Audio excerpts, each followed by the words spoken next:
Hey everyone, welcome to Books and Beasties. My name is Sarah Newland. I am a licensed vet tech and an author, and this is my little corner of the internet where we chat about beasties and some of our favorite books. Yep, it's great. So if this is your first time here, welcome. If this is not your first time here, I would like to take 2 minutes to explain my unexpected year absence. So I had a baby number 2, a little boy. I moved and I started a new job. So there has been still a vet tech, just vet teching somewhere else. But I read a book last month that had such a wonderful beastie in it that I instantly knew it's time. It's time to get back. So I'm here to talk about The Prison Healer. If you have not read this series, please do so. I would really recommend even reading it before you watch this. But this is amazing. And Lynette Noni, just one, I hope I'm saying that correctly. 2, she is an Australian author, internationally best-selling, lots of awards. She has the Prison Healer trilogy. She has the Medoran Chronicles, I hope I'm saying that right too, and the Whisper duology. Very prolific author. She is on tour. She's about to be on tour, which is really exciting. I think she's going to Europe. I don't think she's coming to the US anytime soon, so super jealous. And The Prison Healer, just very briefly touching on what the book is actually about before we jump into our beastie. Prison Healer follows Kiva Meriden, a 17-year-old inmate at Zalindov death prison. So the expectation is if you are sentenced to prison at Zalindov, you're not coming out unless you're in a coffin. And even then, you're not coming out because they cremate the bodies. So you're just there. Like, this is where you're going to live your life. There's no hope of escape. Kiva was actually arrested because her father was being arrested. So he was suspected of dealing with some rebels, not proven, just suspected. And they decided to lock him up. That's unacceptable. Kiva just happened to be present when he was taken. There was no one else to claim her, so she got taken too. Then, when her father passed in prison, she took up his role as prison healer. There was no one else really interested. She'd already been training under him anyway. The warden really doesn't care. Again, it's a death prison. There's a plague running rampant in the prison while the book is happening, and the warden's like, yeah, whatever. So Kiva's the only one that cares at all about saving anyone. That's Kiva's day-to-day life until the rebel queen, so the kingdom that they're in is kind of on the brink of war, like kind of a civil war, where there's the ruling family that has elemental magic, and then there is a rebel faction that favors another familial line that might have a claim to the throne that has different types of magic, and they are supporting this woman called the Rebel Queen. So she is from that bloodline. The Rebel Queen ends up in Zalindov in Kiva's care, and she's like on the brink of death. She is in a coma-like state. Kiva's barely keeping her alive, and the powers that be sentence the Rebel Queen to trial by ordeal, which basically means, sure, you can leave Zalindov if you survive 4 elemental tasks. So 4 tasks with elemental magic. The Rebel Queen is on the brink of death, just existing, just breathing. So Kiva thinks this is highly unfair. She receives a note from her family saying, that's snuck in from stable boys bringing in new prisoners, that says, keep her alive, we're coming. Now, Kiva's not trying to just keep herself alive, she needs to keep the Rebel Queen alive too. So she volunteers for the trial by ordeal, and she has to face these 4 elemental tasks and hope to survive long enough for her family to get there and hopefully break her out. So that's where we are when this book kicks off. We're about halfway through the book, almost, when we meet our beastie Boots. This is the one time that we actually see Boots. They're mentioned a handful of times. Boots is a cat, if I didn't say that already. And they're mentioned a handful of times, but this is the only time we actually see our kitty friend, is right here in the clinic. This is huge because I was able to predict something about this book based on that single meeting, which means Noni used this single character to a huge plot extent. I am completely blown away. It's masterfully done. So we meet Boots, and during all this, another prisoner has shown up at Zalindov. His name is Jaren, and for some reason, he's trying to help Kiva. Kiva doesn't know why.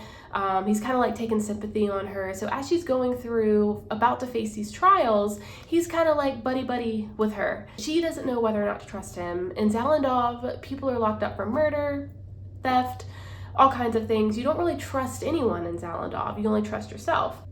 Kiva finally decides to trust Jaren because in this single scene, Boots the cat comes up and he's about to rub on Jaren's leg, and like cats do. And Kiva goes out to say no, because he's going down to pet her. And the cat loves Jaren, loves him. And Kiva's blown away because the cat hates her. So it tells us as readers, okay, we can trust Jaren because Boots trusts Jaren. That's like an innate human thing with the human-animal bond. We do this a lot, whether or not we realize it. Some species are obviously more picky and more telltale than others. But generally, if our dog or cat likes somebody, we tend to like them too. It's definitely like a bonus point in their direction. So that told me as a reader, okay, Jaren's good to go. Great. It's been done time and time again. Animals are used very commonly in that way. I use animals in my own series to show that same thing. You can also do the flip side of that. And yeah, it was really well done. On Books and Beasties, I really try not to talk spoilers. This will actually be the very first episode where I actually do talk spoilers. I'm uncomfortable. I don't like to do this because I want you to go and read this book and have that genuine first experience. So if you have not read this book, please stop here. Do not continue. Go read the book and come back because you are going to agree with what I have to say. But I have to talk spoilers. I cannot do Boots' honor without talking spoilers. So here we are. Ye be warned. There are spoilers afoot, okay? Skip ahead to the end if you don't want spoilers. If you don't care, shame on you. If you've already read, that's great. Let's talk about Boots. Okay. In this same scene, Boots loves up on Jaren. We love Jaren. Jaren's great. Good to go. Boots hates Kiva. Why is this significant?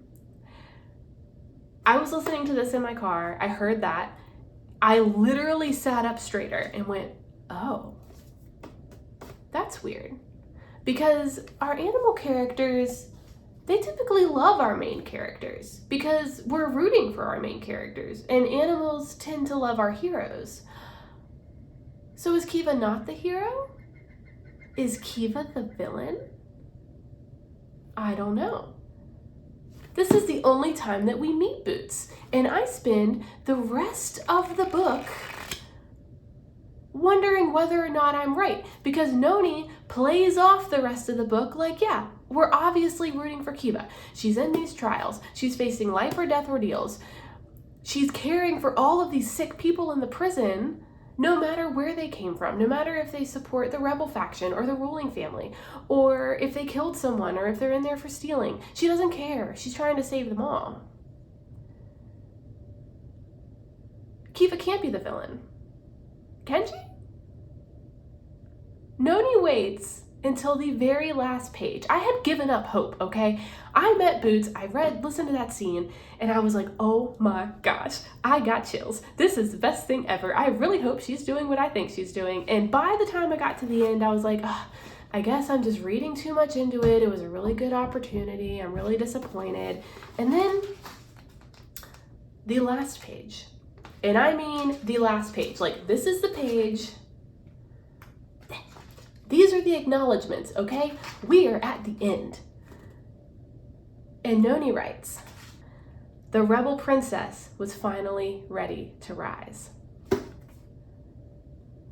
Yeah, Kiva isn't just part of the rebel faction looking to overthrow the ruling kingdom. She's their freaking princess. She was the daughter of the rebel queen the whole time. That's why she's been trying to keep her alive. That's why she volunteered for her, truly, not just because she's, waiting for her other family to come save her, because it's her mom. She doesn't want her mom to die in a trial by ordeal. Kiva's the villain. She's trying to overthrow the ruling family, Jaren's family. Jaren is the freaking crown prince of Valinia. And he just spent the whole book, that's a separate spoiler. That's irrelevant to Boots. Anyway, he just spent the whole book keeping her alive. And now we're entering the rest of this series where we are rooting, kind of, are we? I don't know. I'm so conflicted now. I'm so conflicted at the end of this book. Am I still rooting for Kiva or am I rooting for Jaren? Which family do we want to win? I don't know. I don't know. I have never been this conflicted about a main character ever. Ever. To have all of that happen, to have all of those clues laid out with one little cat in one little scene. Beautiful. I would love to, I'd love to meet Noni, but I would really love to interview her. I'd love to ask her, was this intentional or was this an accident? Sometimes as authors, as writers, we put in foreshadowing, especially when it's like our 7th or 10th time through a draft. We'll add in some foreshadowing that we don't even realize we're doing. So was that scene with Boots intentional? I really hope so, but it might not have been. It might have just been a happy accident. So I'm fascinated. I would love to know. I like to leave you with a vet tech tidbit, and in this case, we're going to talk about amputation. Boots supposedly hates Kiva for amputating her tail after it's caught in a door during a prison riot.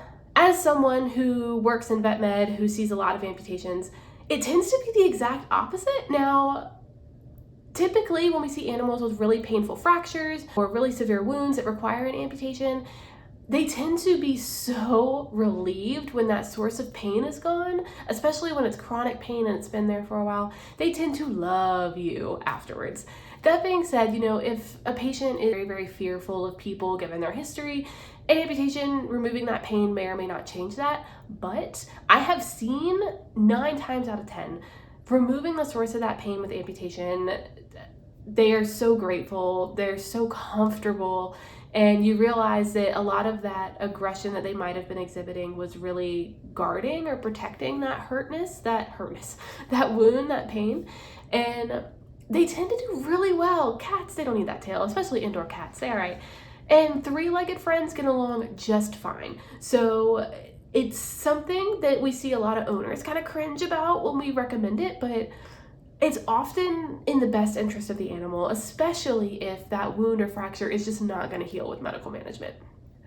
Thank you so much for joining me, covering the rest of the series of The Prison Healer later with other beasties that are featured. And if you need something to read in the meantime, check out my books, the Extant series. If you liked The Prison Healer, you will really love this. There's a similar formatting with the plot twist at the end, something that you really don't see coming, that kind of reframes the entire story. And it's a complete series. Beastie in it is a German Shepherd, a white German Shepherd named Inzi, and very beachy, teleporting through seawater kind of stuff. Lots of fun. If you know of a book or a beastie that you would like to see featured, drop it in the comments. I'm always looking for more. And that is it. Thank you so much for joining me. I'm thrilled to be back, and I will see you next time.